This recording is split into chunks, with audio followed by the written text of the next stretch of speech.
Picture this. You're camping out, right? You're exhausted. You've been on the road for a while. You think, okay, finally we get some downtime. We get to rest. Maybe these people aren't who they say they are. In fact, maybe they're trying to trick you.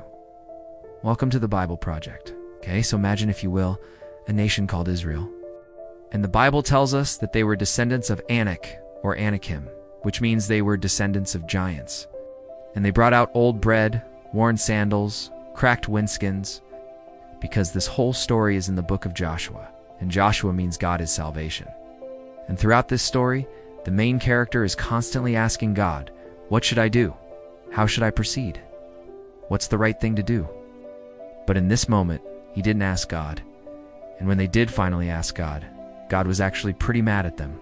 But you know what? Even though Israel messed up, God didn't leave them, didn't abandon them. He didn't say, okay, you made a mistake. I guess I'll just scratch your whole nation off my plan. And remember, when you invite God into your decisions, he leads you into peace that no deception can steal. No, God was still faithful to his promises.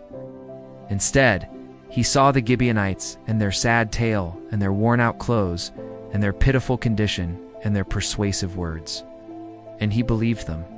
And they looked so pitiful that Israel believed their story, and they didn't ask God whether or not they should trust these people.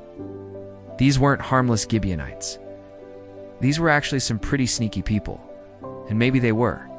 But honestly, I think we do the exact same thing all the time. We look at people. We see their torn down clothes and their tearful eyes and their sorrowful story, and we think we should probably help them. But what if I told you that there's another way to look at that situation? Maybe we shouldn't just help everyone. Maybe we should ask God first. They just kind of assumed that because they looked tired and hungry and thirsty, they must be who they said they were. Now, the Bible doesn't say exactly how tall they were, but it does say that they were very tall. The Bible says that they were also very shrewd. See, the story of the Gibeonites reminds us that not everything that looks right is right. So he doesn't leave us. He doesn't throw us away. He forgives us, and he helps us, and he loves us, and he guides us, and he teaches us, and he has a wonderful future planned for us. So whatever you do today, make sure you bring God into that decision. Ask him what to do, because the safest path forward isn't always the most obvious. It's the one guided by God. Not every decision made in haste leads to peace. And not every tearful-eyed person with a sorrowful story is exactly who they say they are. Shrewd meaning cunning, clever, good with words, good at sales.